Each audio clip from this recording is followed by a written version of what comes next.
Hello and welcome everyone to another build order video on this channel. Today with the Bear Clan Harpoons build order. I didn't really give this build order too much of a chance in the past, but when the new map Ragnarok arrived and you were only able to get fish or hunt, I thought to myself this must be a great map to try out the Harpoons build of the Bear Clan right here. And little did I know how good this build would actually work out. But I don't want to waste any more of your time right here and jump right into the build.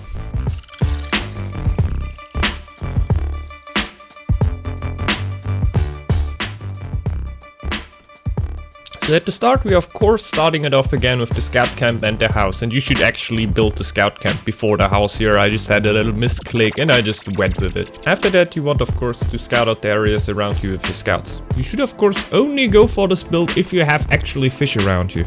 I personally don't feel that I need more than one fish on the medium difficulty in Northgard or the high difficulty in Ragnarok. If you're playing on the higher difficulties it may help you a little bit to have more fishes than that. But if you're playing on medium or even easy difficulty, one fish should easily be enough to carry a whole eco. So since I don't want to build any things that aren't related to food on the fish tile, I'm gonna go for the deer tile right here and build the wood camp and the war camp on it. I won't actually need a second dock here, so I can just freely build the war camp and the wood camp on the tile with the stone, and I don't need to worry about that you can only build 3 buildings in that area. After I got my war camp up, I get a warrior and the bear out as soon as possible, since I have 6 wolves in total to clear out. If it would be a few less, I would have maybe thought about doing it only with the bear and don't even pop a warrior out, but with this number I definitely wanted to have 1 warrior helping my bear. If you have some tiles with draggers around you that you want to clear out or even more wolves, you can even think about having a second warrior running around with your bear. In team games you can sometimes even help your teammates out quite a bit with that, and they will sometimes don't even need a war camp then if you help them. I tried to get all the damage on my bear right here and nothing on the warrior, so his production won't be reduced when I turn him back into a villager. You don't want to get rid of the bear anymore, since it doesn't consume any food anymore, neither it takes the population space. So you can rather wait for the 200 fame and wait for it to get really useful again. As the next tile I went for the forest tile, and I would have gone earlier for that if I would have the chance for it, but since there were a wolf on it I needed to clear it out first and build my second wood camp on there. After I built that up I got 2 woodcutters in the forest tile and 1 woodcutter in the other tile. I had the chance to get my hands quite early onto my lore stone, so I already have a lore master. If you have the opportunity to do that too, you can also do that.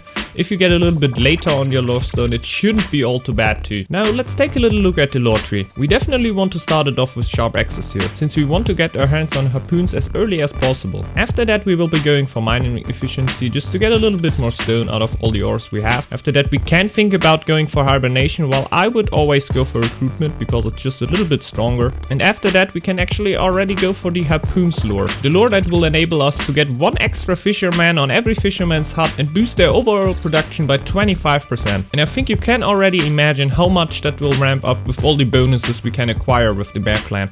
After that you can either choose to go for the weaponsmith tree to get your protector of the land as early as possible and give you a little bit of a help in happiness, but you can also decide to go for the trading tree after that, maybe for shipbuilding or coinage, however your coast situation is right there, and then maybe even for erudition or carpentry mastery, however your plans for this game might be. While you should never forget about your winter festival, which is definitely an underestimated lure but not really worth aiming to, but if you can get your hands onto that it would definitely help you out quite a bit. Of course the shield mastery lure is very iconic for the Bear Clan, and you shouldn't forget about that too, because it doesn't only reduce the price of your shield bearers but only makes them way more resistant than other shield bearers. Also your shield bearer camps will have no upkeep cost but can add up at the end of the game quite a bit.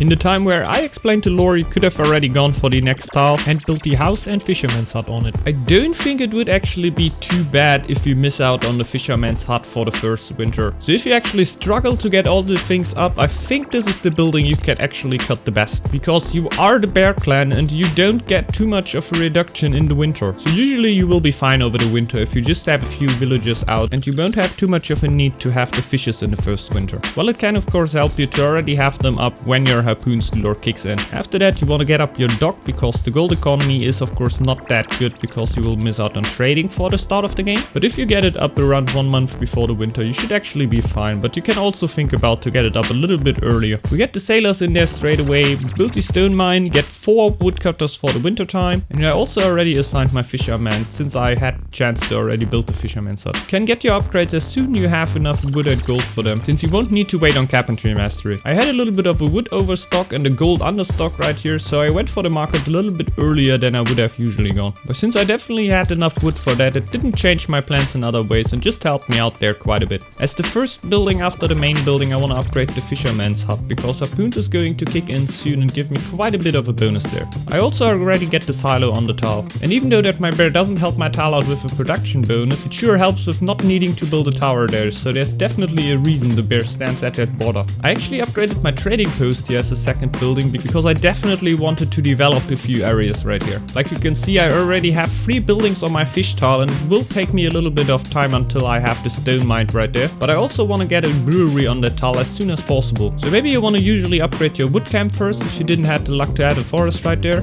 Or even your brewery if you already had the chance to get it up at that time. But I'm definitely going with the brewery right here because I don't plan to go for the protector of the land that early in the game. And I think with this build it's quite required to get a brewery because your time without the protector of the land is way longer as if you would just be rushing for carpentry mastery. The reason the brewery must be in the food tile is of course so the bear gives his 20% bonus also to the brewers. The wood camp is the next building I want to upgrade because it's definitely one of the most key buildings in this build. And even if you don't have wood problems, it sometimes helps you to deassign a woodcutter and get a little bit better of a food production. I oftentimes destroy my scout camp in the main tile, and you can maybe do that a little bit earlier if you want to, because you don't need to pay the upkeep for the scout camp then. I mostly did this because I don't want to develop my main tile, and usually you don't want to do that too.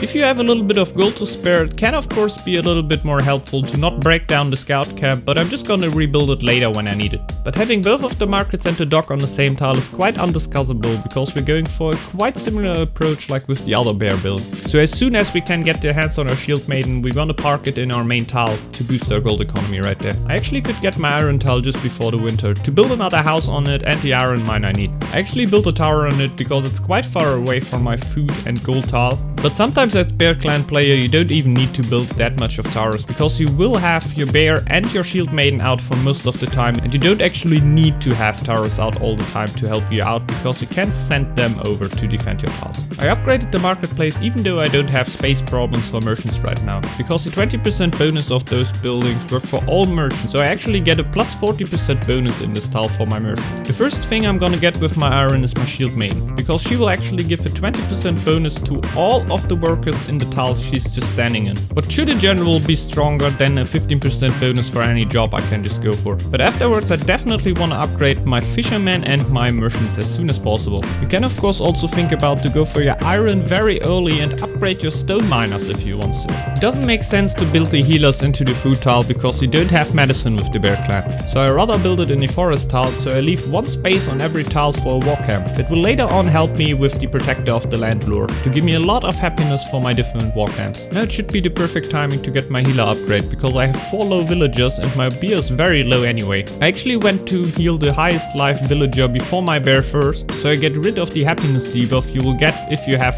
4 or more low villagers.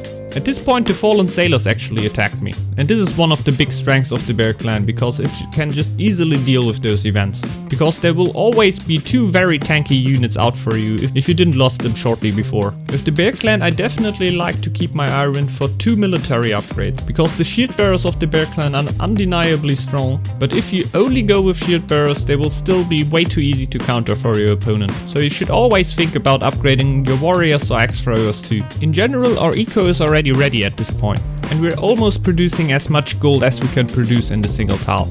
I didn't really want to overdo it on my gold economy here, because I definitely favored the military approach. If you want to go for a trading win, you can think about even getting another trading post on a bear tile. But since I wanted to go for a military approach, I mostly just sent my scouts out right here and wait for my gold stock to build up. While that I continue building war buildings all over my territory and tweak my wood economy a little bit, because the war camps are actually the last building I want to build in this game. So I broke down the second wood camp and rather take the space for another war camp.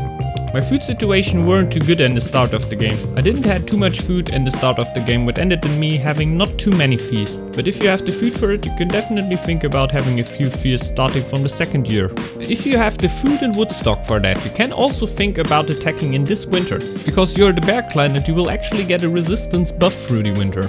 So all winter attacks, maybe even against opponents that don't have fur coats yet, can be so devastating. But you should always keep in mind that even though that you are the bear clan, you will still need to have a quite strong food and wood stock to make something like this happen. I right here mostly waited for after the winters, so I can get the biggest army I can possibly get right here. So after the Draugr attack, I get all my army together and start charging onto the opponent's base. I like to tweak my economy at home a little bit so I can actually have a few healers at home. Even though that without medicine they will not work for parts of the time, it can still feel very good to send low units back into your base and have them healed automatically. So even if you lose a little bit of food there by not having a villager or something else and rather have a healer standing around, I can sometimes suggest you to just do that and try it out a little bit. Because not having a unit die gets of course more and more worried the bigger your army counts get. So with this army size I have of course no problems against an AI, but a real player will give you a way harder fight right here, and you should definitely micro your shield bearers back if they get low rather than having them dive to them. With that, I actually want to end the build order video right here. I hope you enjoyed it, I hope you maybe even learned something, and maybe see you back in the next video.